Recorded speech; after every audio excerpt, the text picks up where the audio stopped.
எல்லோரும் பாபா நினைவில் குஷியாக இருக்கீங்களா? 2/4/2019 இன்றைய முரளின் தலைப்பு இனிமையான குழந்தைகளே.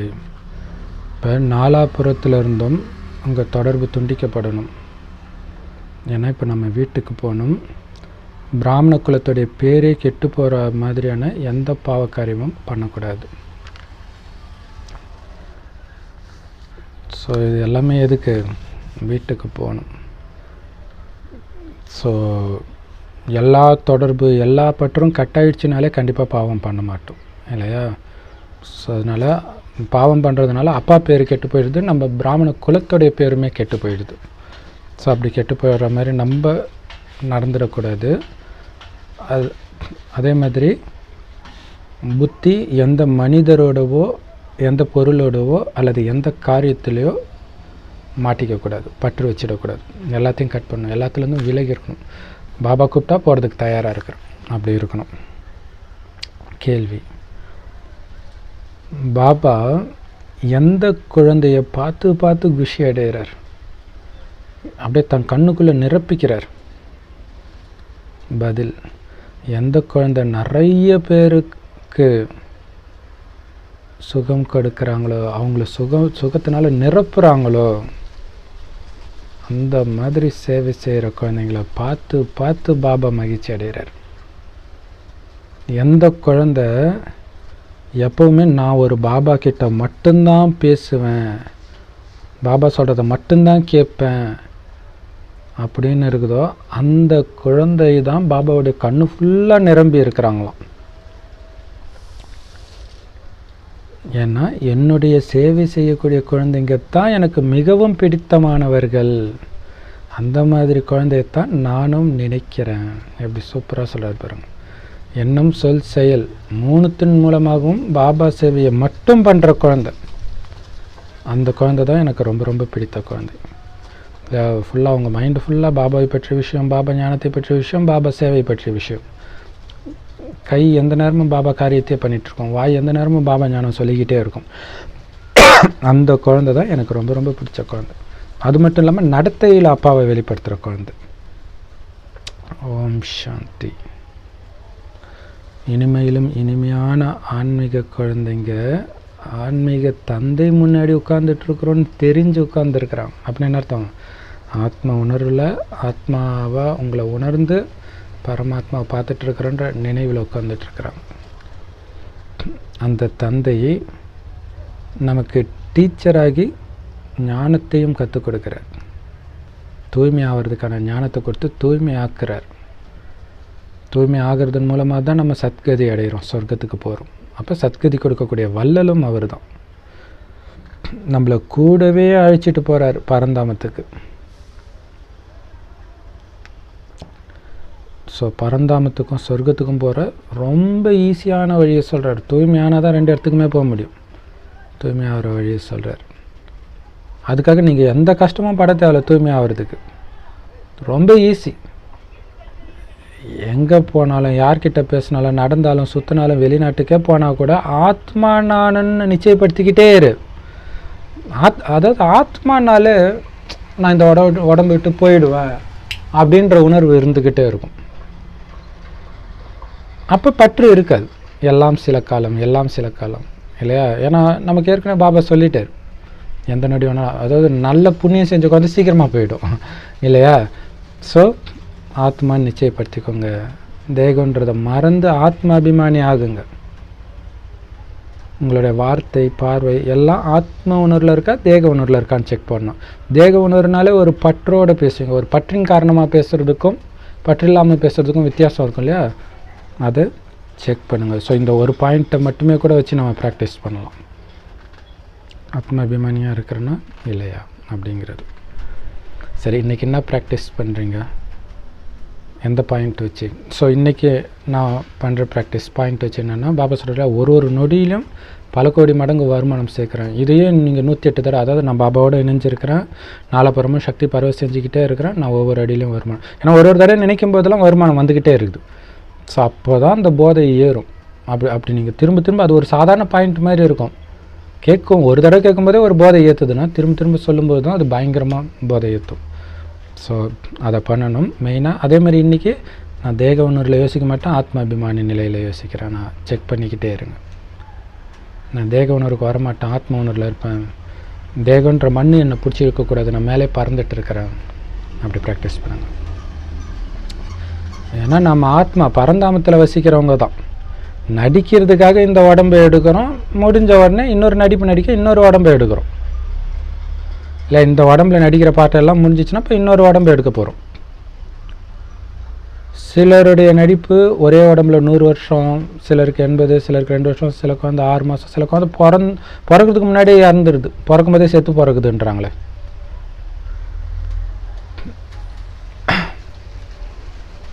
ஸோ ஒவ்வொருத்தருடைய நடிப்பும் எவ்வளோ நேரம் அந்த உடம்புல இருக்குதோ அவ்வளோ நேரம் நடிச்சிட்டு அந்த உடம்பை விட்டு கிளம்பிடும்.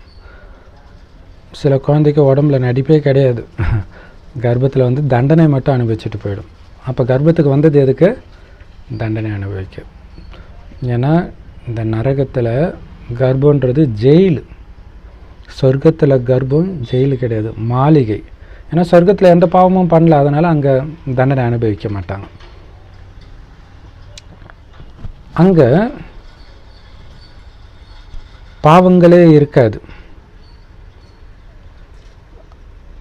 காரணம் அங்கே ராவண ராஜ்யமே கிடையாது. காமம்னா என்னென்னு யாருக்குமே தெரியாது, கோபப்படுறதுனா என்னென்னு யாருக்குமே தெரியாது, கோபப்படுத்துறதுனா என்னன்னு யாருக்கும் தெரியாது. கோபப்படுத்துகிற மாதிரி யாரும் நடந்துக்கவும் மாட்டாங்க. அப்படியே நடந்துக்கிட்டால் கூட இவங்களுக்கு கோபம் வராது. ஸோ இப்போ வந்து கோபப்படுத்துகிற மாதிரி நடந்துக்காட்டினா கூட கோபப்படுறாங்கல்ல, காரணமே இல்லாமலாம் கோபப்படுறாங்கல்ல. ஸோ அவங்களுக்கு அங்கே சக்தி இருக்கிறதுனால கோபம் இருக்காது. அதனால் ராவண ராஜ்யம் இருக்காது, அதனால் பாவம் பண்ண மாட்டாங்க. அதனால் தண்டனை அனுபவிக்கிறத ஒரு ஜெயிலாக கர்ப்பம் அங்கே இருக்காது, ஒரு மாளிகையாக தான் இருக்கும். அங்கே குழந்தை துடிக்காது, இங்கே துடிக்கிற மாதிரி. இன்னும் கேட்டால் பாபா இது வரைக்கும் வானிலை சொல்லலை, மேபி ஏதாவது வானிலை சொல்லியிருக்காரா என்னன்னு தெரில. இப்போ இருக்கிற மாதிரி ரொம்ப நாள் கர்ப்பத்தில் இருக்குமான்னு கூட டவுட்டு தான். ஏன்னா இப்போ வந்து ஜெயில் தண்டனைன்றதுனால 6 மாதமாக கர்ப்பத்தில் இருக்குது இல்லையா, 4வது மாதத்தில் தான் ஆத்மா பிரவேசம் ஆகுது. ஸோ அங்கே வந்து குறுகிய காலம் மட்டும்தான் ஆத்மா உள்ளே போகிற மாதிரி கூட இருக்கும். ஏன்னா வெளியில் வந்து சுகத்தை அனுபவிக்கணும்ல. ஏன்னா 6 மாதம் போகிறது வேஸ்ட் ஆகிடக்கூடாதுல்ல. ஸோ அப்படி இருக்கும்னு நினைக்கிறேன். சரி, மேபி பிறக்கிறதுக்கு கொஞ்ச நேரம் முன்னாடி கூட ஆத்மா போகலாம், அல்லது 1 மாதம் முன்னாடி, அது மாதிரி இருக்கலாம்னு நினைக்கிறேன். சரி,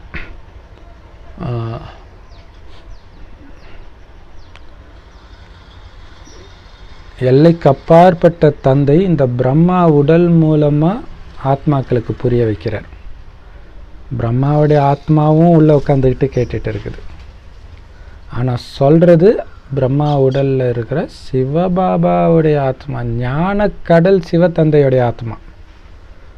அவருக்கு உடல் கிடையாது, அதனால் இந்த உடலை எடுத்து பேச வேண்டியதாக இருக்குது. அவரை சதா சிவன்னு தான் சொல்கிறோம். அப்படின்னால என்ன அர்த்தம்? சிவன்றதை எதோடைய பேர்? ஆத்மாவுடைய பேர். கிருஷ்ணர்ன்றது ஆத்மாவுடைய பேர் கிடையாது, அந்த உடலுடைய பேர். அப்போ ஏன் அப்படி சொல்கிறோம்? ஏன்னா அவர் உடல் எடுக்கிறதே கிடையாது. அவர் எப்படி மறுபிறவி எடுக்கிறது இல்லையோ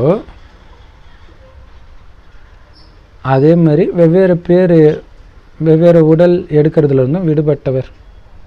மறுபிறவி எடுத்தால் தானே பேர் வேறு வேறு வர்றதுக்கு, எல்லாத்துலேருந்தும் விடுபட்டிருக்கார்.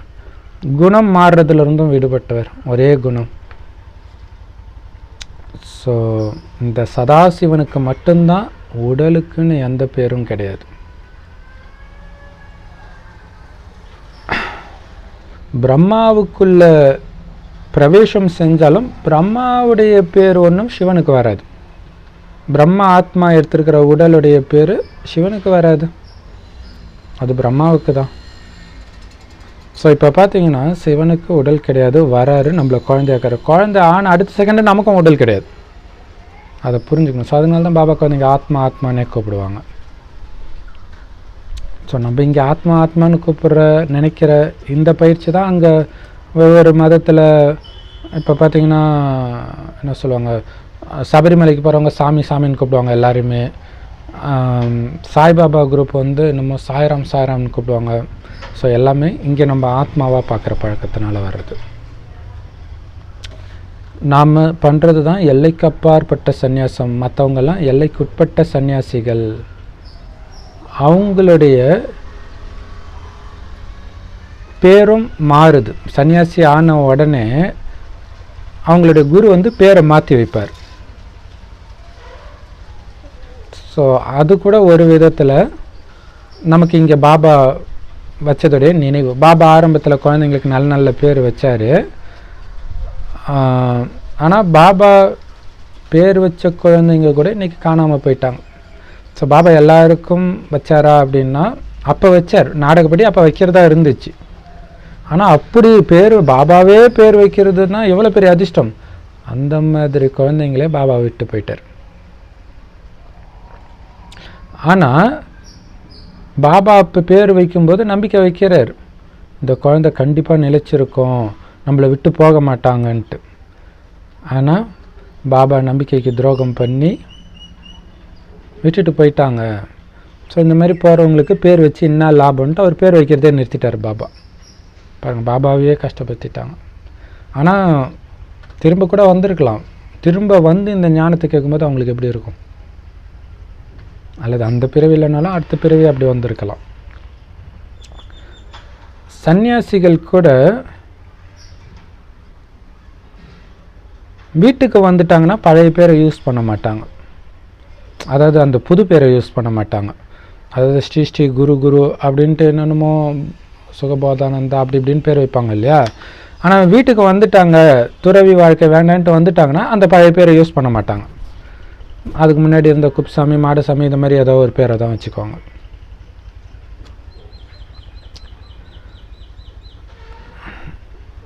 ஸோ அதே மாதிரி தான் பாபா விட்டு போகிற குழந்தை புது பேரை யூஸ் பண்ணாது, பிகேன்ற பேரையும் யூஸ் பண்ணாது.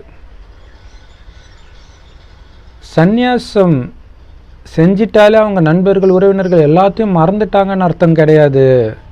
அந்த ஞாபகம் அவங்களுக்கு வந்துக்கிட்டே இருக்கும். மோகத்தில் தான் சிக்கி இருப்பாங்க. புத்தினால் அந்த தொடர்பு இருந்துக்கிட்டே தான் இருக்கும் இல்லையா. காவி ட்ரெஸ் போட்ட உடனே அப்படியெல்லாம் மாறிட மாட்டாங்க. சிலருக்கு அதாவது அதுலேயும் வரிசை கிரமம் இருக்குது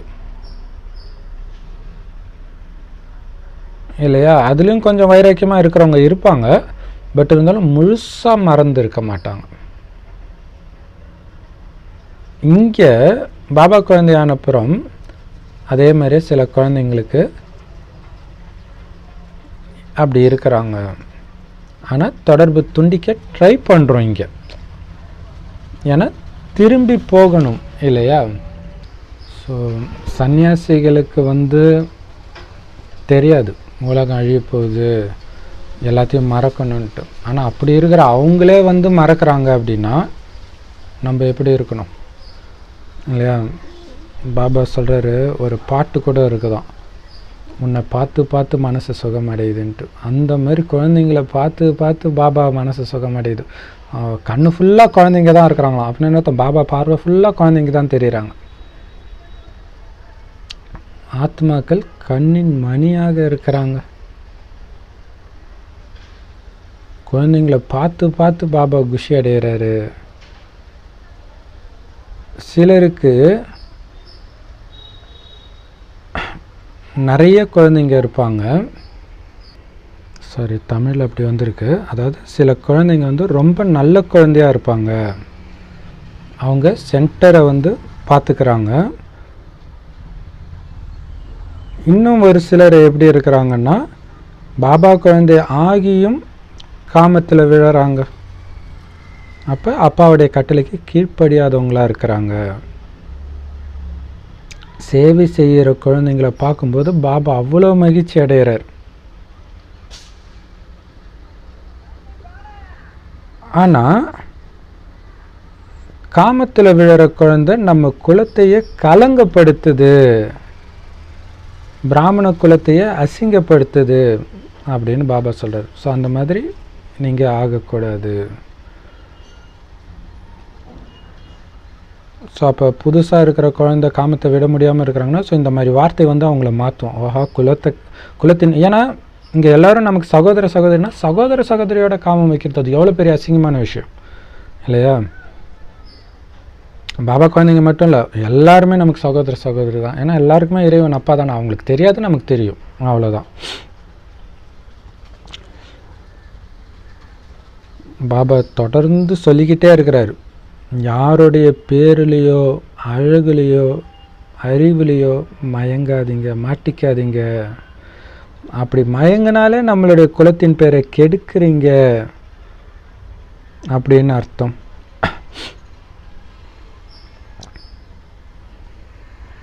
ஸோ அந்த மாதிரி குழந்தை வந்து அரகுர பிராமணர்கள். பிறகு அறையிலிருந்து முழுசாகவே பாபா விட்டு போயிடுவாங்க.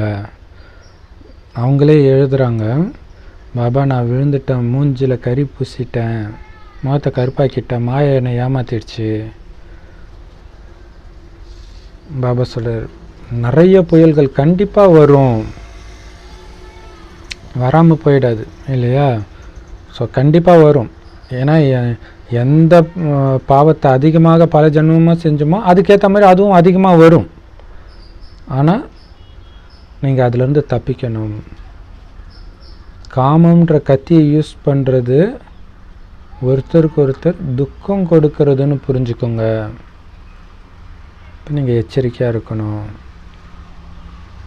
அதனால தான் பாபா வந்து சத்தியம் பண்ண வைக்கிறார், நான் காமத்தை தொட மாட்டேன், நினைக்க மாட்டேன்னு சத்தியம் பண்ணுங்கன்ட்டு. நிறைய குழந்தைங்க ரத்தத்தில் கூட பாபா உன்னை விட்டு நான் பிரிஞ்சே போக மாட்டேன்னு எழுதி கொடுத்த குழந்தையெல்லாம் பாபா விட்டு போயிடுச்சு இன்றைக்கி. அதான் பாபா சொல்கிறா, ஹே மாயா, நீ எவ்வளோ சக்திசாலியாக இருக்கிற,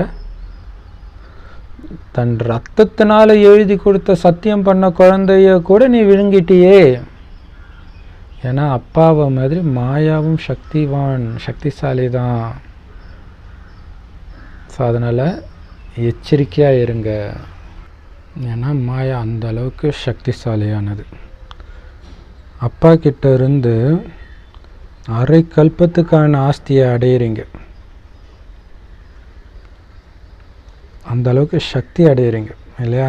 அந்த அரை கல்பத்தின் ஆஸ்தியை அடையக்கூடிய சக்தி அப்பா கிட்டேருந்து இப்போ அடையிறீங்க. ஆனால் மாயை என்ன பண்ணிடுது, அந்த சக்தியை இழக்க வச்சுது. சக்தியை இழந்துட்டாலே என்ன ஆகிடும், தானாகவே நம்மக்கிட்ட இருந்து எல்லாமே போயிடும். அப்போ தான் வெளிநாட்டிலேருந்து படையெடுத்து வந்து கொள்ளையடிக்கிறதுலாம் நடக்குது.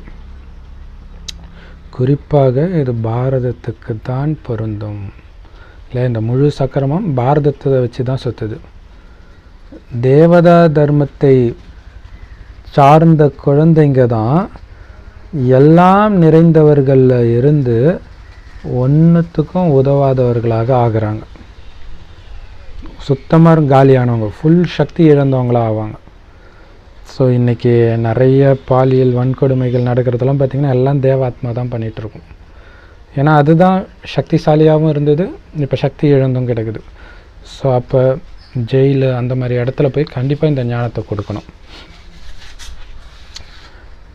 ஆனால் மற்றவங்களும் கொடுக்குறாங்க, ஈஷயோகா, மனவளக்கலை, அவங்களும் போய் கொடுக்குறாங்க. மெயினாக நம்ம தான் கொடுக்கணும். நீங்கள் லக்ஷ்மி நாராயணன் கோயிலுக்கு போகும் பொழுது அவங்க எப்படி அந்த ராஜ்யத்தை அடைஞ்சாங்க அப்படின்னு நமக்கு தெரியும் இல்லையா? எவ்வளோ பெரிய ராஜ்யத்தை அடைஞ்சிருக்கிறாங்கன்னு ஆச்சரியமாக இருக்குது பார்க்குறதுக்கே. அது மட்டும் கிடையாது, இந்த இடத்தை சார்ந்தவங்கள நாம் இருந்தோம் அப்படின்னு நமக்கு ஆச்சரியம் வருது இல்லையா? அப்போ எவ்வளோ சூப்பராக இருக்கும் இல்லையா? இப்போ இப்படி இருக்கிறாங்களே, அதுவும் பெருமாள் கோயில் சனிக்கிழமை ஏகாதசி அந்த மாதிரி நாளில் போகும். ஆக்சுவலாக எப்போவுமே அலங்காரத்தோடு இருக்கும் இல்லையா பெருமாள்? ஸோ அப்போ எப்படி இருக்கும், இப்போ நம்ம எப்படி இருந்தோம் அப்படின்ட்டு நமக்கு அப்படியே மெய் சிலிர்க்கணும். ஸோ ஏன்னா அந்த பாபா வந்து அப்பாவை நின்று ஆஸ்தியை நினைன்றாங்க. ஸோ கோயிலும் பார்த்திங்கன்னா பெருமாள் கோயில், சிவன் கோயில், இதுதான் ரொம்ப ஃபேமஸாக இருக்குது. ஸோ அப்போ சிவன் கோயில் போகும்போது அப்பாவுடைய மகிமை, பட் லக்ஷ்மி நாராயணன் கோயில் போகும்போது அந்த போதை ஏறும், இவ்வளோ ஆஸ்திக்கு சொந்தக்காரனாக நம்ம இருந்தோம் அப்படின்னு. ஸோ அதை அடையிறதுக்காக இப்போ நம்ம படிச்சுட்டு இருக்கிறோம். அந்த தேவதை வம்சத்தை சார்ந்தவங்களாக நாம் இருந்தோம் அப்படின்னு குஷி அடைகிறோம். இப்போ பாருங்கள், இந்த பிரம்மாவுடைய ஆத்மாவும் படிக்குது. இதுக்கு முன்னாடி நீங்கள் போகிற இடமெல்லாம் தலை வணங்கினீங்க, எந்த சாமியை பார்த்தாலும் தலை வணங்கிட்டு இருந்தீங்க இல்லையா? இப்போ பாருங்களாம், பாபா பக்தி பண்ணக்கூடாதுன்றதுக்கு இதுவும் ஒரு காரணம். ஏன்னா பக்தி பண்ணுறது ஒரு விதத்தில் அசிங்கம். இப்போ ஊர் மக்கள் முன்னாடி தலை குனிஞ்சு நிற்பாங்க. யார்? தப்பு பண்ணவங்க. பஞ்சாயத்துலாம் கூடி எல்லார் காலையும் விழ வேற சொல்லுவாங்களாம் ஒரு தண்டனையாக. ஸோ தப்பு பண்ணும்போது தேவதை காலில் போய் விழுந்தீங்க. இப்போ தூய்மை ஆகிட்டீங்களே, எதுக்கு போய் காலில் விழுறீங்க? ஸோ இப்போ அந்த மாதிரி தேவதை ஆகிறதுக்காக படிச்சுட்டு இருக்கிறோம். ஞானம் இல்லாத போது விகாரத்தில் விழுந்தோம், போய் எல்லா சாமி முன்னாடியும் தலை வணங்கிட்டு இருந்தோம். ஸோ அதனால் உங்களுக்கு எதுவும் கிடைக்காது. செஞ்ச தப்புக்கு தண்டனை அனுபவிச்சிங்க, அவ்வளோதான் இல்லையா? இப்போ ஒவ்வொருத்தருடைய 84 பிறவி கதை தெரிஞ்சுக்கிட்டீங்க, வாழ்க்கை சரித்திரம் தெரிஞ்சுக்கிட்டீங்க. ஒவ்வொருத்தரும் அவங்களுடைய நடிப்பை நடிக்கிறாங்க. பாபா சொல்றார், குழந்தைகளே எப்போவுமே குஷியாக இருங்க, ஊக்க உற்சாகத்தோடு இருங்க. அப்போ தான் எப்பவும் குஷியாக இருக்கக்கூடிய சமஸ்காரத்தை நீங்கள் எடுத்துகிட்டு போக முடியும். எப்படி சொல்கிறாரு பாருங்க, ஏன் குஷியாக இருக்க சொல்கிறாரு? அப்போ பாருங்கள், சொர்க்கத்தில் எப்பவும் குஷியாக இருப்பாங்க. அப்போ அந்த சமஸ்காரம் இங்கே எதை சமஸ்காரமாக்குறீங்களோ அதானே அங்கே வரும். அப்போ அந்த மாதிரி இருக்கிறவங்க தானே அங்கே வர முடியும். அதனால தான் பாபா சொல்கிறார், எப்போவுமே குஷியாக இருங்க. எவ்வளோ ரகசியம் பாருங்கள். இப்போ என்னவா ஆகிட்டு இருக்கிறீங்க அப்படின்னு உங்களுக்கு தெரிஞ்சிடுச்சு. எல்லைக்கு அப்பாற்பட்ட தந்தை நமக்கு இந்த ஆஸ்தியை கொடுக்குறார். அவர் வரலைன்னா யார் கொடுக்க முடியும் இந்த ஆஸ்தியை? ஏன்னா லக்ஷ்மி நாராயணன் எங்கே போனாங்கன்னு தெரிஞ்ச மனுஷன் ஒருத்தம் கூட கிடையாது. அவங்க என்ன நினச்சிக்கிட்டாங்கன்னா, அவங்க எங்கேருந்து வந்தாங்களோ அங்கேயே போயிட்டாங்கன்னு நினச்சிக்கிட்டாங்க. லக்ஷ்மி நாராயணன் இங்கே தான் மறுபிறவி எடுத்து வேறு ரூபத்தில் சுற்றிட்டு இருக்கிறாங்கன்னு அவங்களுக்கு தெரியல. ஸோ பாபா சொல்கிறார், உங்களுடைய புத்தியை யூஸ் பண்ணி நீங்களே முடிவு எடுங்க. ஏன்னா நீங்கள் வேதத்தை படிச்சிருக்கிறீங்க,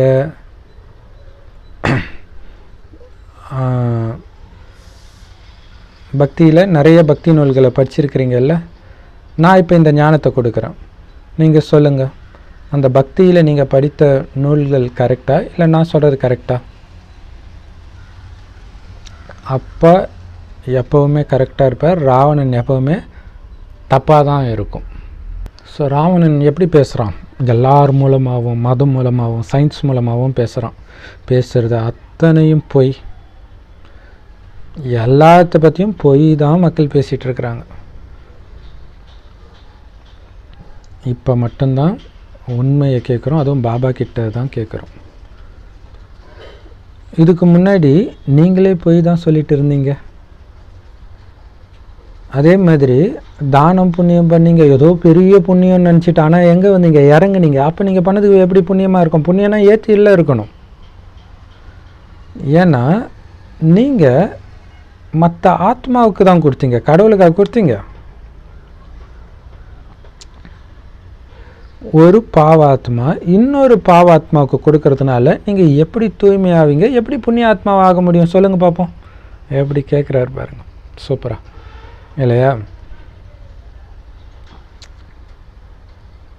இப்போ ஆத்மாக்களுக்கு இடையில் எந்த கொடுக்கல் வாங்கலும் கிடையாது. மனிதர்கள் இந்த கலியுகத்தில் 100, 1000, லட்சம், கோடின்னு கடன் வாங்குறாங்க ஒருத்தருக்கு ஒருத்தர். ஸோ அதனால் சொல்ல முடியாத துக்கத்தை தான் ஒவ்வொரு அடியிலும் அனுபவிக்கிறாங்க. ஏன்னா இது ராவண ராஜ்யம். நீங்கள் சங்கம் யுகத்தில் இருக்கிறீங்க. அதனால் நமக்கு கலியுக மனிதர்களோட எந்த கொடுக்கல் வாங்கலும் கிடையாது. ஆக்சுவலாக எந்த மனிதரோடுமே எந்த கொடுக்கல் வாங்கலும் கிடையாது. பாபா குழந்தையோடு சேர்ந்து சேவை பண்ணுறோம், அஞ்ஞானிகளுக்கு சேவை பண்ணுறோம், அவ்வளோதான் ரெண்டு பேருக்கும் நமக்கும் உள்ள தொடர்பு. மற்றபடி நானும் பாபா, மூணாவது யாருமே கிடையாது. இப்படி இருந்தால் குஷியாக இருப்போம். இதை மீறினீங்கன்னா துக்கம். நான் பாபா நடுவில் மூணாவதாக யாராவது சேர்த்திங்க, முடிஞ்சு போச்சு இல்லையா? மற்றபடி கடமை இருக்கும். ஸோ கடமையை பண்ணுவீங்க, ஆனால் புத்தியை விலக்கிடணும். சங்கம் யுகத்தில் இருக்கிறீங்க, ஒரு ஒரு அடியிலும் பல கோடி மடங்கு வருமானம் ஆகுது. பல கோடி மடங்கு வருமானம் சம்பாதிக்கிற யுகம். நீங்கள் எடுத்து வைக்கிற அடியை பொறுத்து ஒவ்வொரு அடியிலும் பாபா நினைவு இருந்தால் சம்பாதிப்பீங்க. சம்பாதிக்கிறீங்களா? எப்படி இல்லை, சம்பாதிக்கலாம், ஆனால் சம்பாதிக்கிறீங்களா? டாக்டருக்கு படித்தா லட்ச லட்சமாக சம்பாதிக்கலாம், ஆனால் சம்பாதிக்கிறீங்களா? இல்லை, கிளினிக் ஆரம்பிக்கணும், இல்லை வேலைக்கு போனால் தானே சம்பாதிக்க முடியும். அதே மாதிரி சொல்கிறார், சங்கமயுகம் வந்து நீ ஒரு ஒரு அடியிலும் கோடானு கோடி மடங்கு சம்பாதிப்பா, ஆனால் சம்பாதிக்கிறியா இல்லை கலியுக விஷயத்தில் மயங்கி கிடைக்கிறியா? எப்படி இந்த தேவதைகள் இவ்வளோ கோடானு கோடிக்கு அதிபதியாக ஆனாங்க? கவனம் வச்சதுனால. கலியுக இறுதியில் மனிதர்களுக்கு பாவம் இது தெரியல. சொர்க்கம் கண்டிப்பாக இருந்தது, அதுக்கான அறிகுறி தான் கோயில்கள். ஆனால் அதுக்கு முந்தைய ஜென்மத்தில் என்ன அப்படி புண்ணிய காரியத்தை செஞ்சு ஸ்ரீகிருஷ்ணரா, ஸ்ரீராமரா, ஸ்ரீலக்ஷ்மியா பிறந்தாங்க, அந்த ராஜ்யத்தை அடைஞ்சாங்கன்னு பாவம் மக்களுக்கு தெரியல.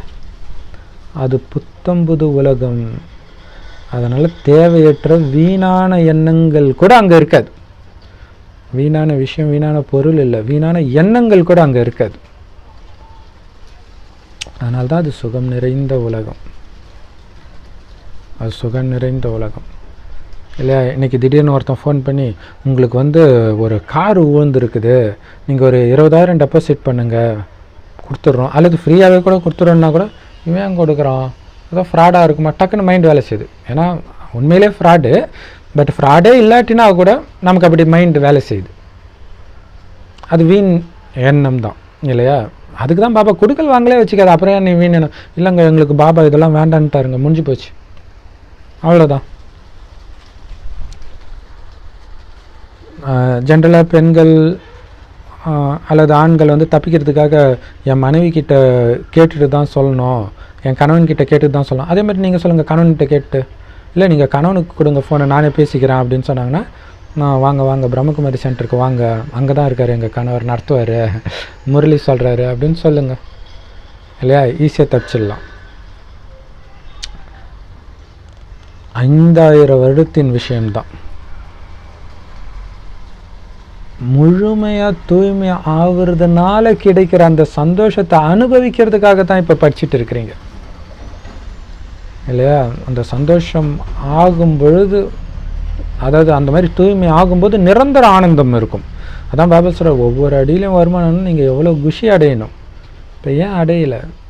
ஏன்னா புத்தியில் இந்த ஒவ்வொரு அடியிலும் பல கோடி மடங்கு வருமானம் இருக்குதுன்றதை மறக்கிறீங்க, வீண் விஷயத்தில் மாற்றுறீங்க, விகார விஷயத்தில் மாற்றுறீங்க, தூய்மை இழக்கிறீங்க, அதனால் குஷி இல்லை. ஸோ அதனால் மீண்டும் மீண்டும் மீண்டும் இதே எண்ணத்தையே உருவாக்கணும். ஒவ்வொரு அடியிலும் பல கோடி மடங்கு நான் வருமானம் சம்பாதிச்சுட்டு இருக்கிறேன், யாருக்காகவும் நான் இழக்க மாட்டேன், ஆனால் பல ரூபத்தில் மாயா வந்து என்னை ஏமாற்ற ட்ரை பண்ணும் அப்படின்றத கவனம் இருக்கணும். ஸோ அதுக்காக பல யுக்திகளை பாபா கொடுக்குறார். அமைதி தாமம், சுகதாமம், சாந்தி தாமம், அதுதான் ஆத்மாக்களுடைய இடம். அதை இனிமையான வீடுன்னு சொல்லலாம். வெளிநாட்டிலிருந்து வீடு திரும்புகிறாங்க, அதாவது பாரதத்துக்கு வராங்க அப்படின்னா, எங்கள் இனிமையான வீட்டுக்கு வரும் அப்படின்னு அவங்களுக்கு சந்தோஷம் இருக்கும் தானே, உடல் ரீதியாக அந்த சந்தோஷம். அதே மாதிரி பாபா சொல்ற, நீ உண்மையிலே ஆத்மா உணர்வில் இருந்தால் உன் வீடு பரந்தாமத்துக்கு வரன்றது உனக்கு சந்தோஷத்தெல்லாம் கொடுக்கணும். அப்போ குஷி அதே எல்லாம் நினைப்பேன் இல்லையா? இன்றைக்கி தான் கடைசி எக்ஸாம் முடித்த உடனே நான் வீட்டுக்கு போகிறேன்னா, அதை அப்படியே எக்ஸாம் எழுதும்போது அந்த வீடு ஞாபகம், ஃப்ரெண்ட்ஸ் ஞாபகம் இதே தான் வரும். அப்போ அந்த மாதிரி உனக்கு வரலைன்னா நீ இன்னும் ஆத்ம உணர்வுக்கு தேவையான அளவுக்கு வரலன்னு அர்த்தம் இல்லையா?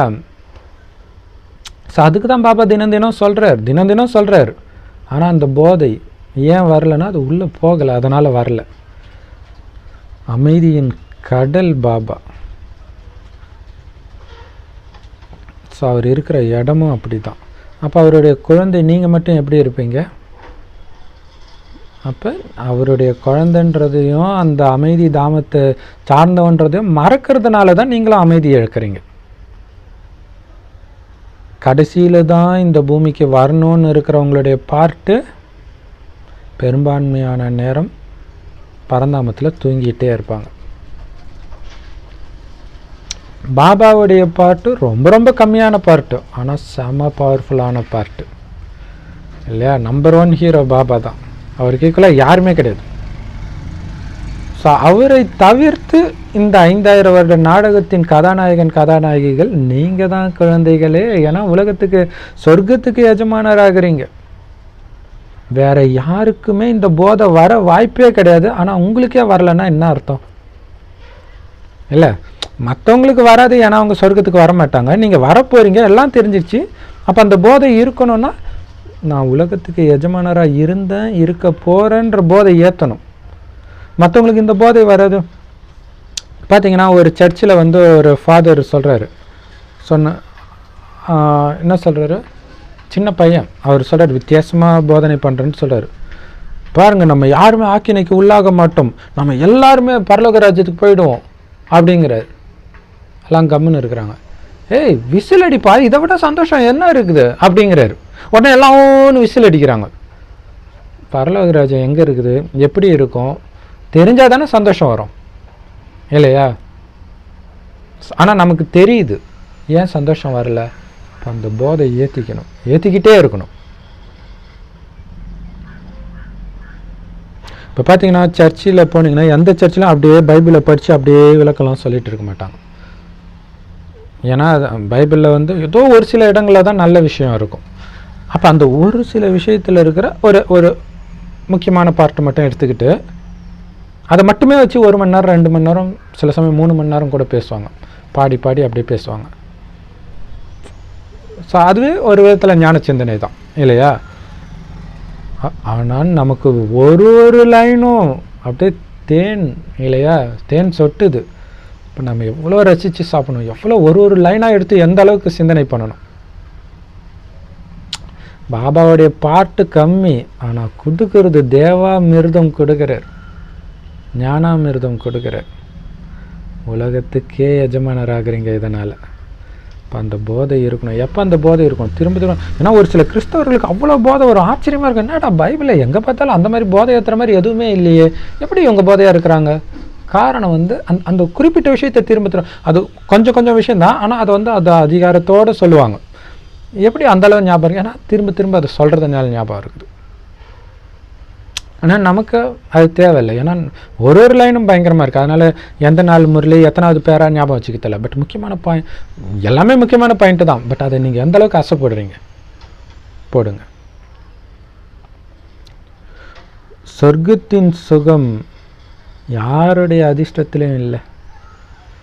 ஆனால் அதை விட பெரிய சுகம் சங்கமேகத்தின் சுகன்றார் பாபா இல்லை. அதை அடைய போகிறன்றது பயங்கர சந்தோஷம் இல்லை. இப்போ நல்லா ஒரு 20 வருஷம் முன்னாடியெல்லாம் பார்த்திங்கன்னா சினிமா மேலே அவ்வளோ மோகம் இருக்கும் எல்லாருக்கும்.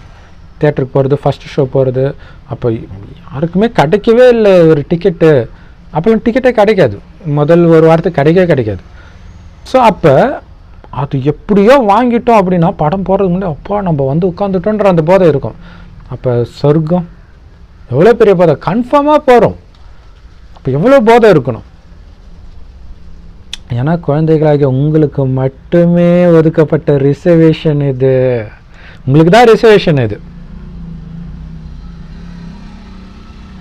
பாபா சொல்கிறார், பாபாவுக்கு ரொம்ப குஷியாக இருக்குதான். எந்த குழந்தைய பார்த்தா பாபா உன்கிட்ட மட்டும்தான் பாபா பேசுவேன் அப்படின்னு சொல்கிற குழந்தைங்க பார்த்து குஷியாகிறாராம் பாபா. பாபாவும் சொல்கிறாரு, குழந்தை நானும் அப்படி தான் குழந்தை, உன்னை பார்க்க எனக்கு குஷியாக இருக்குது. ஏன்னா 5000 வருஷம் கழித்து உன்னை பார்க்கறதுக்கு தான் நான் வந்திருக்கிறேன். திட்ட பாபாவுக்கு இது ஒரு தவம் மாதிரி தானே. ஏன்னா நாடகப்படி அவர் எப்போ போகணுமோ அப்போ போய் தான் ஆகணும். எப்படி மரணத்துலேருந்து யாரையும் காப்பாற்ற முடியாது, அது மாதிரி பாபாவுமே நினச்சாலும் இங்கே இருக்க முடியாது. இப்போ எவ்வளோ பெரிய விஷயம் இல்லையா? 5000 வருஷம் கழித்து உன்னை சுகதாமத்துக்கு அழிச்சிட்டு போகிறதுக்காக வந்திருக்கிறேன். இந்த துக்கதாமத்துலேருந்து விடுவிக்கிறதுக்கு வந்திருக்கிறேன். காரணம் இந்த காமன்ற சிதையில் உட்காந்து எரிஞ்சு கருகி போயிட்ட நீ. உன்னை மறுபடியும் பழைய மாதிரி அழகான தேவதையாக மாற்ற வந்திருக்கிறேன். இப்போ நான் எல்லாரையும் போய் அந்த கல்லறையிலேருந்து அவங்கள எழுப்பணும் அப்படின்ட்டு வரார். ஏன்னா நான் தான் தேவதைன்றதே மறந்து செத்து போன நிலைமையில் ஆத்மா இருக்குது. ஸோ இதுதான் பைபிளில் கல்லறையிலிருந்து எழுப்புவேன் அப்படின்னு போட்டதோடைய உண்மையான அர்த்தம். இப்போ எல்லா ஆத்மாக்களும் இங்கே தான் இருக்கிறாங்க. எல்லாரையும் தூய்மையாக்கணும். ஒரு பாபா தான் தூய்மையாக்க முடியும். எல்லாம் அவருடைய குழந்தை. ஸோ தாய் அன்பில் அவர் தான் வரார். பாபா சொல்கிறார், குழந்தைகளே, ஒருத்தரை மட்டும் சத்குருவாக வைங்க. அவர் சொல்கிறத மட்டும், அவர் சொல்கிறபடி மட்டும் நடங்க. அவர் மட்டுமே உங்கள் இதயம் ஃபுல்லாக நிரம்பி இருக்கணும், உங்கள் புத்தி ஃபுல்லாக நிரம்பி இருக்கணும். மற்ற எல்லாத்தையும் மறந்துடுங்க. இது பார்த்திங்கன்னா நீங்கள் எந்த அளவுக்கு போதையாக படிக்கிறீங்களோ, எந்த அளவுக்கு இதிலே மூழ்கி இருக்கிறீங்களோ, அந்த அளவுக்கு மற்ற எல்லா தானாகவே உங்களை விட்டு மறந்துடும். அந்த ஒருத்தரோட மட்டும் தொடர்பு வைங்க. ஏன்னா நீங்கள் தான் சொன்னீங்க பல ஜென்மமாக, பாபா நீ எப்போ வரியோ அப்போ நான் உன்னுடையவனாக மாறிடுவேன், உன்னுடையவளாக மாறிடுவேன். வேறு எந்த அழியக்கூடிய மனுஷனுடையவனோ நான் இருக்க மாட்டேன். உங்களுடைய வழியைத்தான் நான் ஃபாலோ பண்ணுவேன், ஃபாலோ பண்ணி உயருவேன் அப்படின்னு நீ சத்தியம் பண்ணியிருந்த குழந்தை பல ஜென்மமான்னு ஞாபகப்படுத்துறாரு. நான் பண்ணேன். பாபா சொல்கிறார், ஆமாம் குழந்தை, அதுக்கு தான் ஆத்மான்னு உணரு. ஆத்மா வேறு உடம்புலேருந்து பண்ணிச்சு. ஏன்னா இந்த உலகத்தில் பார்த்திங்கன்னா நம்ம நினைக்கிறது எல்லாமே நடக்குது. கடவுளை வாவான்னு கூப்பிட்டோம், அவருமே வந்துட்டார், கடவுளே வந்துட்டார் நம்ம நினச்சா. இப்போ பாருங்கள். ஸோ அதுக்கு தான் பாபா சொல்கிறார், இனி இங்கே இருக்கிற எதையும் ஆசைப்படாது. அது நடந்துடுச்சுன்னா நீ அதிலே மாட்டிக்கிட்டேன்னா அப்புறம் எங்கே நீ மேலே வர்றது, அப்புறம் எங்கே நீ என் நினைவிலே இருக்கிறது. மனிதர்கள் சொல்கிறாங்க, உயர்ந்ததிலும் உயர்ந்தவர் இறைவன், அவர் கொடுக்குற வழி அனைத்தையும் விட உயர்ந்தது அப்படின்ட்டு. பாபா சொல்கிறார், நான் இப்போ உங்களுக்கு கொடுக்குற இந்த ஞானம் கொஞ்ச நேரம்தான் இருக்கும், அதுக்கப்புறம் மறைஞ்சிடும், உங்கள் புத்தியிலிருந்தும் மறைஞ்சிடும். முன்னாடியே சொல்கிறார். இப்போ எப்படி இருக்கணும் இல்லையா? ஏன்னா நம்மளை அப்படியே துள்ளி குதிக்க வச்ச இந்த ஞானமே புத்தியிலேருந்து போயிடும்னா அது எவ்வளோ பெரிய கஷ்டமான விஷயம். அப்போ நம்ம எந்த அளவுக்கு உருகி உருகி இப்போ படிக்கணும், எந்த அளவுக்கு படித்ததை திரும்ப திரும்ப அசை போடணும். பக்தியுடைய சாஸ்திரங்கள் ஆதியிலிருந்தே இருக்குதுப்பா, ராவணனும் ஆரம்பத்திலிருந்தே தான் இருக்கிறான் அப்படின்னு தப்பாக புரிஞ்சுக்கிறாங்க. சரிங்க, நீங்கள் எவ்வளோ காலமாக ராவணனை எரிக்கிறீங்க, ஏன் எரிக்கிறீங்க அப்படின்னு கேளுங்க. இல்லையா? உங்களுக்கு என்ன பிரச்சனை, அவனை ஏன் எரிக்கிறீங்க கேளுங்க. அவங்களுக்கு ஒன்றுமே தெரியாது பாவம். ஏன்னா ராவணன் யாருன்னு தெரியாது, அவனை ஏன் எரிக்கிறாங்கன்னு தெரியாது. ஆனால் ரொம்ப குஷி குஷியாக கொண்டாடுறாங்க, நிறைய பேரை கூப்பிடுறாங்க ராவணனை எரிக்கும்போது. இல்லையா? குறிப்பாக மைசூரில் சொல்லுவார், வெளிநாட்டில் இருந்தெல்லாம் மைசூர் மகாராஜா கூப்பிடுவாரோம் அந்த தசராவுக்கு. தசரா தான் ராவணனை எரிக்கிற பண்டிகை இல்லையா? முதலாக எப்போ இந்த ராவண உருவபொம்மையை செஞ்சாங்க அப்படின்னு அவங்களால புரிஞ்சிக்க முடியல. வருஷா வருஷம் ராவணனுடைய உருவபொம்மையை ரொம்ப பெருசாக ஆக்கிட்டே போகிறாங்க, நாளுக்கு நாள் பெருசாகிட்டே இருக்குது. இப்போ தான் அவன் பெருசாகிட்டே இருக்கிறான்றது பாவம் அவங்களுக்கு தெரியல, அதனால தான் அது பண்ணுறாங்க அவங்களே அறியாமல். இல்லையா? இப்போ ஆஞ்சநேயரை பெருசாக உருவாக்குறோம், ராமரை பெருசாக உருவாக்குனா பரவாயில்ல, வில்லனை போய் யாராவது பெருசாக உருவாக்குவாங்களா? அப்போ ஏன் உருவாக்குறாங்க அவங்களுக்கே தெரில. ஆரம்பத்திலிருந்தே இந்த பழக்கம் இருக்குதுன்றாங்க. பாபா சொல்கிறார், வாய்ப்பே கிடையாது. சரி, ஓகே, எப்பத்துலேருந்து வந்ததுன்னு தெரியல, ஓகே, இன்னும் எவ்வளோ காலத்துக்கு கொளுத்துவீங்க? எவ்வளோ காலத்துக்கு கோவிச்சுவீங்க? அதுவும் அவங்களுக்கு தெரியாது. நமக்கு தான் தெரியும். எல்லாம் சில வருடங்கள், சில காலம். ஏன்னா ரொம்ப கம்மியான நேரம் தான் இருக்குது. ராவண ராஜ்யத்தில் தான் ராவணன் தொல்லை தாங்காமல் எரிக்கிறோம் இல்லையா? ஆள்றவங்க சரியில்லைன்னா அவங்களுடைய உருவபொம்மை எரிப்பாங்க. ஸோ இங்கே ஆள்றது ராவணன், அவனுடைய உருவபொம்மை. அதுக்கு அடுத்தது அவன் ராஜ்யமே இருக்காது, அப்புறம் ஏன் அவனை எரிக்க போகிறாங்க?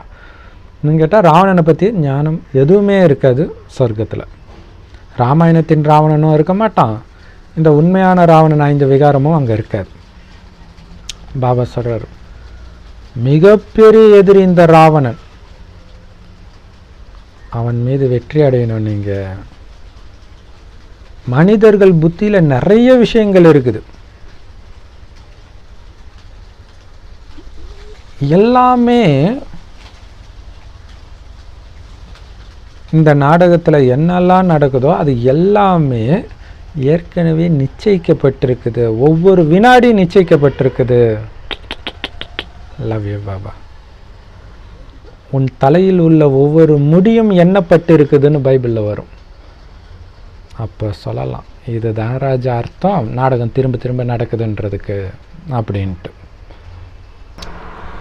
ஸோ நம்மளுடைய நடிப்பு எவ்வளோ நாள், எவ்வளோ காலம், எவ்வளோ மணி நேரம், எவ்வளோ மாதம் இருந்தது எல்லாமே நம்மளால் கணக்கிட முடியும். ஸோ இந்த ஞானம் எப்போவுமே உங்கள் புத்தியில் இருக்கணும்.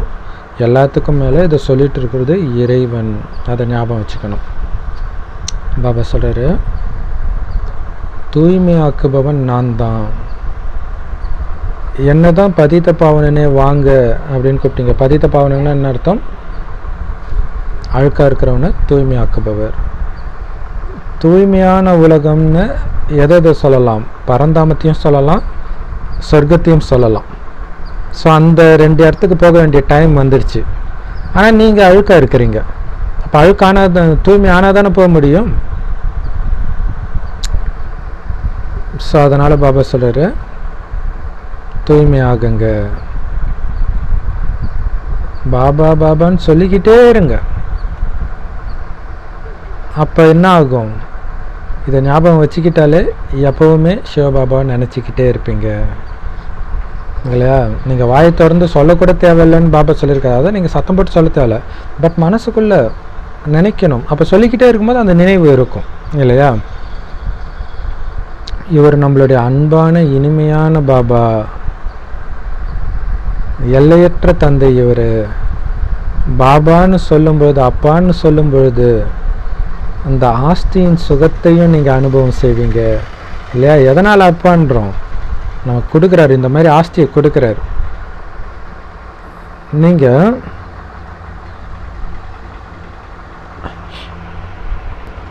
இந்த மாதிரி அவர் நமக்கு அப்பாவா இந்த ஞானத்தை கொடுத்து சொர்க்கத்துக்கு அதிபதி ஆக்குவார் அப்படிங்கிற விஷயம் அவரை பகவானே ஈஸ்வரனேன்னு சொல்லும்போது உங்கள் புத்தியில் இல்லை.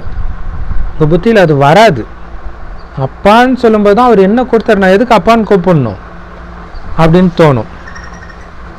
அப்போ கிறிஸ்தவர்கள் பரமபிதான்னா கூட அந்த அன்பு அவங்களுக்கு இயேசுக்கிட்ட தான் போகுதே தவிர கடவுள்கிட்ட போகலை.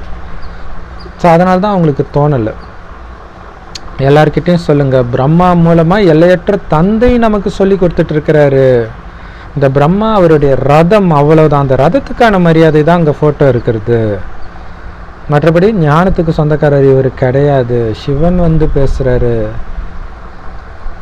உங்களை என்னுடைய குழந்தையாக்கி நான் தேவதையாக ஆக்குறவங்களன்னு சொல்கிறார். ஒட்டுமொத்த ஞானமும் இந்த பேட்ஜிலே வந்துடுது இல்லையா? பேட்ஜில் பார்த்தீங்கன்னா ஒரு பக்கம் லக்ஷ்மி நாராயணன் படம் இருக்கும், ஒரு பக்கம் திருமூர்த்தி படம் இருக்கும், அல்லது ஒரு சில இடத்துல கிருஷ்ணர் உலகத்தை கையில் சுமந்துட்டு இருக்கிற மாதிரி இருக்கும். ஸோ இப்போ தான் விதவிதமாக பேட்ஜ் வந்துடுச்சு. சிவபாபா வச்சு இது மாதிரி நிறைய வர ஆரம்பிச்சிருச்சு.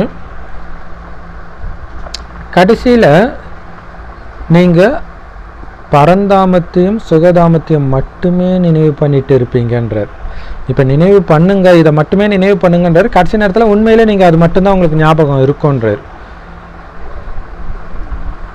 ஸோ இப்போவே நிறைய பேர் சொல்கிறாங்க, எனக்கு பாபா நினைவு இல்லைனாலே அப்படியே செத்து போயிடலாம் போல் இருக்குது அப்படின்லாம் சொல்கிறாங்க. ஆச்சரியமாக இருக்குது. ஸோ அந்த அளவுக்கு பக்காவாக ஆகிட்டு வராங்க. அப்படின்னா என்ன அர்த்தம்? கடைசி நேரம் நெருங்கிடுச்சு அப்படின்னு அர்த்தம். இந்த துக்கதாமத்தை நீங்கள் மறந்துடுங்க. எல்லாருமே கடைசியில் வந்து தான் ஆகணும் அப்படின்ட்டு உங்களுக்கு தெரியும். ஆனால் அவங்கவுங்க நேரத்தில் தான் வருவாங்க. இஸ்லாமிய மதத்தை சார்ந்தவங்க, கிறிஸ்தவ மதத்தை சார்ந்தவங்க, புத்த மதத்தை சார்ந்தவங்க எல்லாருமே அடுத்த கல்பத்தில் அவங்கவுங்க வர வேண்டிய டைமுக்கு வருவாங்க.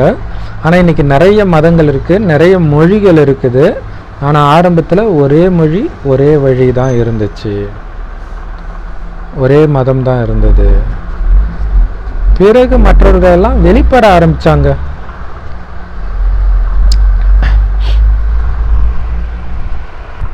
நிறைய மதங்கள் நிறைய வழிகள் உருவாயிட்டதுனால என்ன ஆகுது? நிறைய சண்டையும் நடக்குது. ஒவ்வொருத்தரும் சண்டை போட்டுட்ருக்குறாங்க. ஏன்னா எல்லாரும் அனாதைகள் ஆயிட்டாங்க. அனாதைகள் தானே அடிச்சுக்குவாங்க, பாபா சொல்கிறார். ஆனால் நீங்கள் ஆஸ்திகர் ஆகிட்டீங்க. அப்பாவை அடையாளம் கண்டுக்கிட்டு அப்பா சொல்கிற வழிப்படி நடக்கிறீங்க. இதனால் உங்களுக்கு சொர்க்க ராஜ்யம் கிடைக்குது. அந்த ராஜ்யத்தை யாருமே உங்ககிட்ட இருந்து அபகரிக்க முடியாது. அப்பா கொடுக்குற சொர்க்கத்தின் ராஜ்யத்தை யாருமே நம்மக்கிட்ட வந்து திருட முடியாது. சொர்க்க ஆஸ்தியை கொடுக்கிறார். அந்த ராஜ்யம் நிலையான ராஜ்யம். அதை அடையணும்னா நீங்கள் நிலையாக உறுதியாக இருங்க. இல்லை, ஆடாத அசையாதவராக இருக்கணும். இருந்தீங்கன்னா அந்த ராஜ்யத்துக்கு, அது ஆடாத அசையாத ராஜ்யம். ஸோ ஆடாத அசையாத ராஜ்யத்தின் அதிபதி ஆகணும்னா நீங்களும் ஆடாமல் அசையாமல் இப்போ இருக்கணும். ஆனால் கண்டிப்பாக மாயின் புயல்கள் பல ரூபத்தில் வந்தே தீரும். எந்த அளவுக்கு மகாரதி ஆகுறீங்களோ அந்த அளவுக்கு வரும்.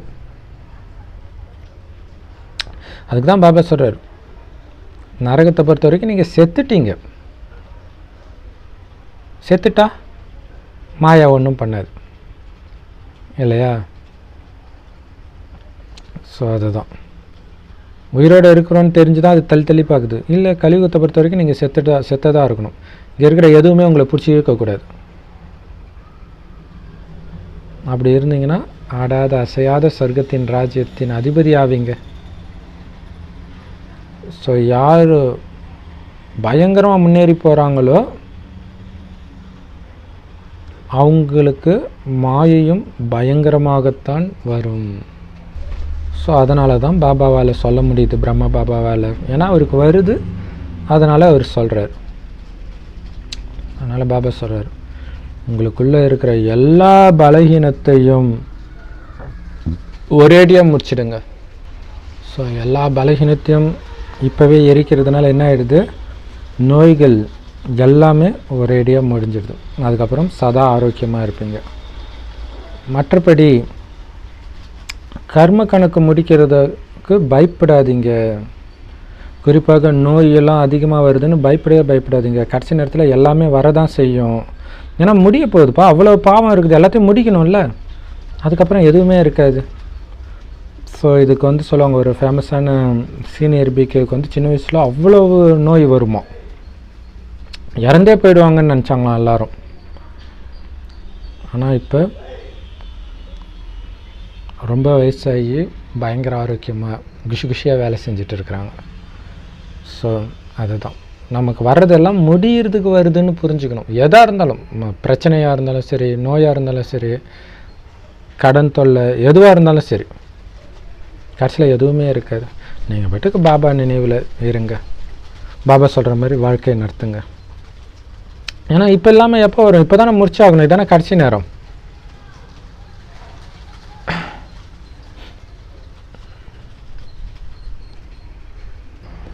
உள்ளுக்குள்ளே இருக்கிற எல்லா மாயமும் இப்போ வெளில வர ஆரம்பிக்கும்.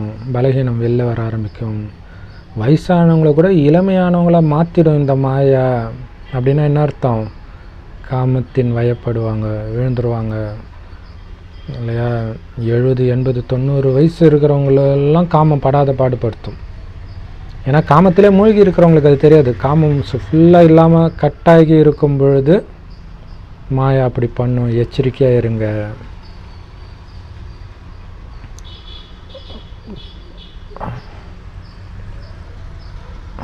மனிதர்கள் வானப்பிரஸ்த நிலைக்கு போகும்பொழுது அங்கே பெண்கள் இருக்க மாட்டாங்க. சன்னியாசிகள் காட்டுக்கு போகும்போது அங்கே பெண்கள் இருக்க மாட்டாங்க. பெண்களை அவங்க பார்க்கவே மாட்டாங்க. நாட்டுக்கு வந்தாங்கன்னா பிச்சை எடுத்துட்டு அப்படியே போயிடுவாங்க. ஏன்னா பெண்ணை பார்த்தாலே மனசு பிடிச்சி இழுக்கும், சஞ்சலமாகும்னு அவங்களுக்கு தெரியுது. அதனால் பெண் இருக்கிற திசை பக்கம் கூட அவங்க பார்க்க மாட்டாங்க அப்படின்னு பாபா சொல்கிறார். இப்போ யோசிச்சு பாருங்கள். அப்படி இருக்கும்போது கணவன் மனைவி ஒன்றா இருந்துக்கிட்டே தூய்மையாக இருக்கிறதுனா சாதாரண விஷயம் கிடையாது. அப்போ புத்தியினால் நீங்கள் சகோதரன் அது இருக்கணும். ஏன்னா சகோதரின்னு சொன்னால் கூட புத்தி பிடிச்சி இழுக்கோன்றார். அப்போ யோசிச்சு பாருங்கள். அதனால் எப்பவுமே சகோதரன் அந்த பார்வை மட்டும் இருக்கட்டும். உடலுடைய பேரை கூட நினைக்காதீங்கன்றார். செம இல்லையா? கணவன் மனைவியே பாபாவுக்கு இங்கே நிறைய பேர் பார்த்திங்கன்னா ஆத்மானே கூப்பிடுவாங்க. ஸோ அதேமாரி மாதாஜின்னு கூப்பிடுவாங்க. ஆனால் தனியாக இருக்கும்போதும் அப்படி கூப்பிடணும். அதுதான் மெயின் இல்லையா? மற்றவங்க முன்னாடி மாதாஜின்னு கூப்பிட்றது அது கிறிஸ்டின்ஸ் கூட மற்றவங்க முன்னாடி கணவன் மனைவி பிரதர் சிஸ்டர்னு தான் சொல்லுவாங்க. சரி, ஏன்னா இது மிகப்பெரிய இலக்கு, மிகப்பெரிய லட்சியத்தை கொடுத்துருக்கிறார். அந்த லட்சியத்தின் உச்சத்தில் போய் உட்காரணும், சிகரத்தில் போய் உட்காரணும் நீங்கள் இல்லையா? இமயமலை எவரெஸ்ட் மலை மேலே போய் கொடியை நடுறாங்கன்ட்டு அப்படி பெருமையாக சொல்லிக்குவாங்க. அது மலை ஏறுறவங்க. அந்த மலை ஏறுறதுல என்ன இருக்குது? இந்த மலையின் உச்சிக்கு போங்க, ஸ்ரீ நாராயணன் பதவி அந்த இடத்த போய் அடையுங்க. இப்போ ராஜ்யம் உருவாகிட்டு இருக்கு. ஸோ அப்போ யார் போவா? எதையும் திரும்பி பார்க்காம போயிட்டே இருக்கிறவன் தான் போக முடியும். ரஜினிகாந்த் ஒரு கதை சொல்லுவார். ஒரு 5-6 தவளை மலை மேலே ஏறுது போட்டி போட்டு. ஸோ உன்னால் முடியாது, ஊந்துடுவேன்னு சொன்னதை கேட்டே எல்லா தவளையும் ஊந்துருச்சான். ஒன்று மட்டும் என்ன சொன்னாலும் அது பாட்டுக்கு போயிட்டே இருந்து மேலே போயிடுச்சான். அப்புறம் தான் தெரிஞ்சதான் அந்த தவளை செவிடுன்ட்டு. ஸோ அது மாதிரி இந்த கலியுகத்தின் விஷயத்தை பொறுத்த வரைக்கும் நீங்கள் செவிடாக குருடாக இருக்கணும். இங்கே இருக்கிற எதுவுமே இருக்கக்கூடாது. உங்களுக்கு நேராக மேலே தான் போயிட்டே இருக்கணும். ராஜம் உங்களை பொறுத்த வரைக்கும் சொர்க்கம் உருவாயிடுச்சு. சொர்க்கத்தின் நாராயணன் தான் நீங்கள் அப்படி இருக்கணும். ஆனால் அப்படி வாழறதுக்கு கடுமையான முயற்சி, நினைவு பயிற்சி பண்ணணும். நாங்கள் லக்ஷ்மி நாராயணன் ஆவோம் அப்படின்னு நீங்கள் சொல்கிறீங்க. பாபாவுக்கு குஷியாக இருக்குது. பாபா சொல்கிறார், சரி நான் சொல்கிற வழிப்படி நடந்து அப்படி ஆகி காட்டுங்க அப்படின்னு பாபா சொல்கிறார். மாயாவின் புயலோ கண்டிப்பாக வரும். ஆனால் கர்மேந்திரியத்தின் மூலம் எந்த விதமான பாவக்காரியமும் நீ பண்ணிடக்கூடாது. எப்படி சூப்பராக சொல்கிறார் பாருங்க இல்லையா? எண்ணத்திலிருந்து விகாரத்தை நீக்கிறதுக்கு டைம் எடுக்கும். ஆனால் கர்மேந்திரியம் மூலமாக எதுவும் பண்ணிடாத அப்படிங்கிறார். இப்போ பாபா நினைவு இருந்துக்கிட்டே இருக்கணும். எப்படியா இருந்தாலும் மனிதர்கள் கடனாளியாக ஆக தான் செய்கிறாங்க. ஸோ பார்த்திங்கன்னா நிறைய பேருக்கு இந்த பிரச்சனை இருக்கு இல்லையா? நிறைய கடன் வாங்கிட்டு இருக்கிறது. பாபா சொல்கிறார், அது எப்படி நடக்க தான் செய்யுது. இந்த ஞானத்துக்கு வந்ததுனால தான் நீங்கள் கடனாளி ஆனன்னு தப்பாக புரிஞ்சிக்காதீங்க. ஏன்னா அது எல்லாருக்கும் ஆகிட்டு தான் இருக்குது. பாபா வர்றது தூய்மையற்ற நிலையிலேருந்து உங்களை தூய்மை ஆக்கிறதுக்காக. அதை புரிஞ்சுக்கணும். ஸோ இங்கே வந்தேன் நஷ்டமாயிடுச்சு, இங்கே வந்தேன் இவங்க இறந்துட்டாங்க, இல்லாட்டினா மட்டும் இறக்கவே மாட்டாங்களா இல்லையா? ஸோ அதனால் அந்த மாதிரி மூட நம்பிக்கையில் நம்பி பாபா விட்டு போயிடாதீங்க, உங்களுக்கு பெரிய நஷ்டமாயிடும். இங்கே நாம் வந்திருக்கிறது தூய்மை ஆகிறதுக்கு, அவ்வளோதான். அதை புரிஞ்சுக்கணும். சில குழந்தைங்க நல்ல சேவை பண்ணுறாங்க, ஞானத்தை எல்லோருக்கும் கொடுக்குறாங்க. ஆனால் அந்த நேரம் என்ன ஆகிடுது? பிஸ்னஸில் லாஸ் ஆகுது. அவங்க கர்ம கணக்குப்படி அது லாஸ் ஆகுது. ஆனால் பாரு, நீ இது சேவைன்னு போயிட்டதுனால தான் நீ வேலையே ஒழுங்காக பார்த்துக்கல, அதனால தான் இப்படி ஆயிடுச்சு அப்படின்ட்டு வீட்டில் இருக்கிறவங்க சொல்லுவாங்க. அதான் பாபா சொல்கிறார், மாயா அவ்வளோ சக்தி வாய்ந்தது. அந்த நேரத்தில் அந்த கணக்கை முடித்து உங்களை மாட்டி விட்டுரும். ஸோ அந்த மாதிரி நேரத்தில் ரொம்ப ரொம்ப நல்ல குழந்தையெல்லாம் கூட விழுந்துடுறாங்க.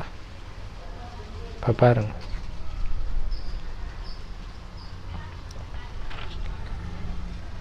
ஸோ இதுக்கு ஒரு உதாரணம் சொல்லணுன்னா, ஒரு பிரதர் அவங்க வீட்டுக்கு போகும்பொழுது அவங்க அப்பா புலம்பிகிட்ருக்காரு. அவர் சரண்டர் ஆகி பல வருஷம் ஆயிடுச்சு. ஆனால் இப்போவும் அவங்க அப்பா புலம்பிகிட்ருக்காரு.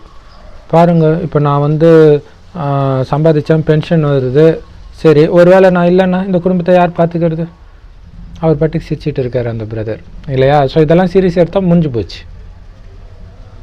அதான் பாபா சொல்கிறார், நல்ல நல்ல மகாரதிலாம் விழுந்துடுது. அப்புறம் அப்பா அம்மாவை திருப்திப்படுத்துகிறேன்னு கல்யாணம் பண்ணிக்கிறது, அப்பா அம்மாவை பார்த்துக்க யாருமே இல்லைன்னு. ஸோ இப்படியெல்லாம் மாட்டிக்கிறாங்க. பாபா சொல்கிறார், எந்த குழந்தை என்னுடைய சேவையை தன்னுடைய சேவையாக நினச்சி பண்ணுதோ அந்த குழந்தை தான் எனக்கு பிரியமான குழந்தை. அந்த குழந்தை தான் எல்லாரையும் சந்தோஷப்படுத்தும். அந்த குழந்தையத்தான் நான் எப்பவுமே நினச்சிட்டு இருப்பேன்.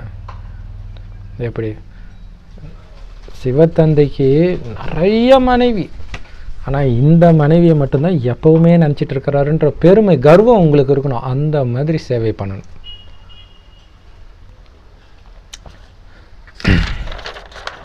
இனிமையிலும் இனிமையான காணாமல் போய் கண்டெடுக்கப்பட்ட செல்லமான குழந்தைக்கு தாய் தந்தை பாப்தாதாவின் அன்பு நினைவுகள் மற்றும் காலை வணக்கம். ஆன்மீக குழந்தைகளுக்கு ஆன்மீக தந்தையின் நமஸ்தே.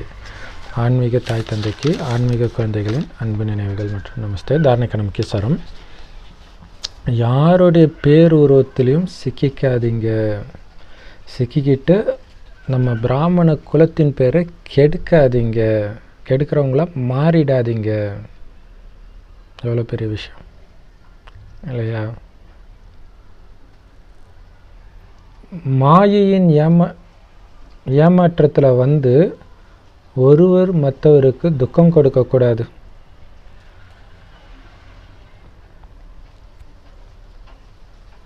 மாயைக்கிட்ட ஏமாந்துடாதீங்க, இல்லையா?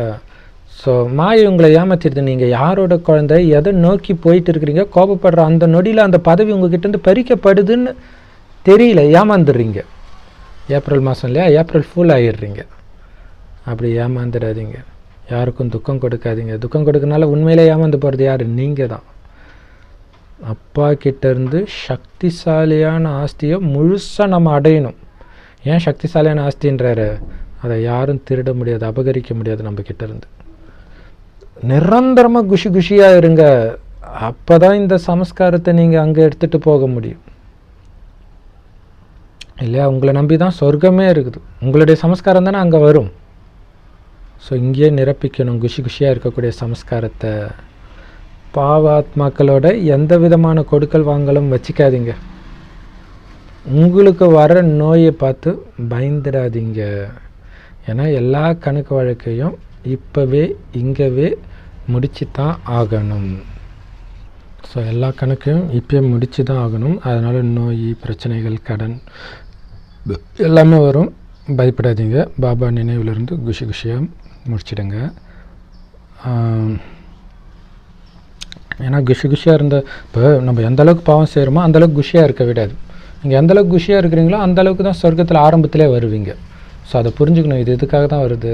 ஸோ என்னுடைய பாவக்கணக்கு, அதனால் சில நிந்தனை, பழிச்சொல், உடல் வியாதி இதெல்லாம் வருது. இருந்தாலும் நான் எதுக்கு கவலைப்படணும்? இப்போ நான் நல்லவனாக இருக்கிறேன், இப்போ நான் பாபா நினைவில் இருக்கிறேன் அப்படின்ட்டு இருங்க. சரி, வரதானம் அனுபவங்களின் சொரூபமாகுங்க. ஒவ்வொரு எதிர்மறையான சூழ்நிலைகளையும் ஆசிரியராக்குங்க. அதுக்கிட்ட இருந்து பாடம் படிச்சுக்கோங்க. எதிர்மறை சூழ்நிலைகள் கிட்டேருந்து பாடம் படிச்சுக்கோங்க. அது கற்றுக் கொடுக்குற பாடங்களின் அனுபவியாகுங்க. விளக்கம், ஒவ்வொரு சூழ்நிலையை பார்த்தும் கலங்கிறதுக்கு பதிலாக அது உங்களுடைய டீச்சர், குறுகிய கால டீச்சர்னு நினச்சிக்கோங்க. ஏதோ ஒரு பாடத்தை கற்றுக் கொடுக்க வருது. ஏன்னா பெரும்பாலும் இந்த சூழ்நிலைகள் 2 வித சக்திகளை நமக்குள்ளே நிரப்புறதுக்காக தான் வரும். ஒன்று எதிர்கொள்ளக்கூடிய சக்தி, இன்னொன்று பொறுத்து கொள்ளக்கூடிய சக்தி. எந்த சூழ்நிலையும் நான் பொறுத்துக்குவேன், எந்த சூழ்நிலையும் நான் எதிர்கொள்ளுவேன்னுவாங்க இல்லையா? ஸோ இந்த 2 சக்தியை கொடுக்கறதுக்கு தான் அது வருதுன்னு புரிஞ்சுக்கோங்க. ஸோ அந்த சக்தியை நிரப்புறதுக்கு பதில் பயப்படாதீங்க. என்ன வேணா என்னதான் நடக்கட்டும் நடக்கட்டும் என்றாங்க. ஸோ அந்த மாதிரி இருங்க. ஸோ அப்போ என்னாகும், இந்த 2 பாடத்தை முழுவதும் கற்றுத்தேர்ந்த அனுபவி, இந்த சக்திகளினால நிரம்பி அனுபவி ஆகிடுவீங்க. ஏன்னா நீங்கள் எல்லாருக்கிட்டே என்ன சொல்கிறீங்க, எதுவுமே எங்களுது இல்லைப்பா, எல்லாத்தையும் இறைவனுக்கு அர்ப்பணிச்சுட்டு நாங்கள் வெறும் கருவி அப்படி தானே சொல்கிறீங்க. கருவி எதுக்கு பயப்படணும்? எந்த சூழ்நிலையை பார்த்தும் உங்களுடைய ஒரு பொருள் இருந்தால் உங்ககிட்ட வந்து போயிடுமோன்னு பயம், உங்களுடையவர் ஒரு நபராக இருந்தால் உங்களை விட்டுட்டு போயிடுவாரோன்ற பயம், உங்களுடையது இந்த பதவி அல்லது இந்த நல்ல பேர் அப்படின்னா அது எங்கே கெட்டுருமோன்ற பயம் இருக்கும். எதுவுமே உங்களது இல்லை, எல்லாத்தையும் அப்பா கிட்ட அர்ப்பணிச்சிட்டிங்கன்னா நீங்கள் எதுக்குங்க பயப்படுறீங்க? எப்படி சூப்பராக கேட்குறாரு பாருங்க. ஏன்னா கருவி, ட்ரஸ்டி அல்லது தர்மகர்த்தா அப்படின்னா என்ன அர்த்தம்? எல்லாத்தையும் அப்பா கிட்ட ஒப்படைச்சவன். அப்போ அவனுக்கு நடக்கிறது எல்லாமே நன்மைக்கு தான் இருக்கும். ஏன்னா அப்பா கிட்ட, கடவுள்கிட்ட, கடவுளுடைய பொருளுக்கு அவர் தீங்கு செய்ய மாட்டார்ல, எல்லாமே நன்மைக்காக தானே பண்ணுவார். ஸோ இந்த சுய உணர்வோடு எப்பவுமே கவலையற்றவராக இருங்க, சக்திகளின் சொரூபமாக இருங்க அப்படின்னு சொல்கிறார். செமப்பவர் இல்லையா? பாபா அடிக்கடி சொல்கிறார், மனசு பாரமாக இருக்குதா, என்னுடைய இதுன்னு ஏதோ ஒன்று இருக்குது, அதை எடுத்து அப்படியே பாபா காற்பணிச்சிடுங்க, அது உன்னுடைய இது பாபா, முடிஞ்சு போச்சு. நானே உன்னுடையவன் பாபா, உனக்கு மட்டும் சொந்தமானவன், எனக்கு எதுவுமே கிடையாது. இது மட்டும் இருந்துச்சுன்னா தானாகவே சக்திகளின் சொரூபமாக இருப்பீங்க. எதையெல்லாம் உங்களுதுன்னு பிடிச்சி இழுத்து வச்சுக்கிறீங்களோ, புத்தியினால் பிடிச்சிக்கிறீங்களோ, பற்று வைக்கிறீங்களோ, அந்தளவுக்கு சக்தியை இழந்துடுவீங்க. இதை புரிஞ்சுக்கணும். ஸ்லோகன்: இனிமையான சுபாவம் கொண்ட ஒருத்தரால் தவறுதலாக கூட யாருக்கும் துக்கம் கொடுக்க முடியாது இல்லையா? இனிமையே என்னுடைய சுபாவம். ஸோ நான் ரொம்ப இனிமையானவன் அது திரும்ப திரும்ப சொல்லிக்கிட்டே இருக்கணும். அப்போ நீங்கள் நான் இனிமையானவன் போது உங்களுக்கு பிடிக்காத ஒன்று செய்யும்போது, ஏன் அப்படி பண்ணுறேன், உடனே மறுபடியும் நான் இனிமையானவங்க ஐயோ அப்படின்னு தோணும். ஸோ அதுக்கு தான் திரும்ப திரும்ப சொல்லணும். கூடவே இனிமை, கூடவே கருணை இருந்தாலும் யாருக்கும் துக்கம் கொடுக்க மாட்டோம். அது மட்டும் இல்லை, எல்லாருமே நல்லவங்களாகவே தெரிவாங்க. பாவம் அவங்க தெரியாமல் பண்ணுறாங்கன்னா அந்த கருணை இருக்கும். இயேசு கிறிஸ்து விழா எலும்பு குத்தும்போது பாவம் இவங்க என்ன பண்ணுறாங்கன்னு இவங்களுக்கே தெரியல, மன்னிச்சிடுங்கன்றார். கருணையின் சொரூபமாக இருக்கிறார் இல்லை? ஸோ அந்த ஒரு வார்த்தையினால்தான் இன்னை வரைக்கும் அவரை கடவுள்னு நினச்சிட்டு இருக்கிறாங்க. இப்போ நம்ம எப்படி இருக்கணும்? ஸோ அதனால் நான் இனிமையானவன், நான் கருணையின் சொரூபமானவன், கருணாமூர்த்தியே நான் தான். ஏன்னா என்னுடைய அப்பா எப்படியோ அப்படி தான் நானும் இருப்பேன், பிதாவை போல மகன் அப்படின்ற எண்ணத்தை திரும்ப திரும்ப, இதையே நீங்கள் 108 தடவை சொல்லுங்களா, அந்த ஒரே ஒரு பாயிண்ட் எடுத்துகிட்டு திரும்ப திரும்ப. ஆனால் மெயின் வந்து நான் பாபாவோட இணைஞ்சு சக்தி ஸ்வரூபமாக சக்தியை கொடுத்துட்ருக்குறேன். அது கூடவே ஒரு ஞான பாயிண்ட்டையும் சேர்த்து 108 தடவை சொல்லிகிட்டே இருக்கணும். அப்போ அதோடைய பவர் பயங்கரமாக தெரியும். ஓம் சாந்தி. செம பவர்ஃபுல்லான வாணி. ஆனால் லேட்டாக போட்டுட்டேன், நல்லது தான். ஏன்னா பகலில் போடும்போது தான் இது ரொம்ப பவர்ஃபுல்லாக இருக்குது. ஓம் சாந்தி.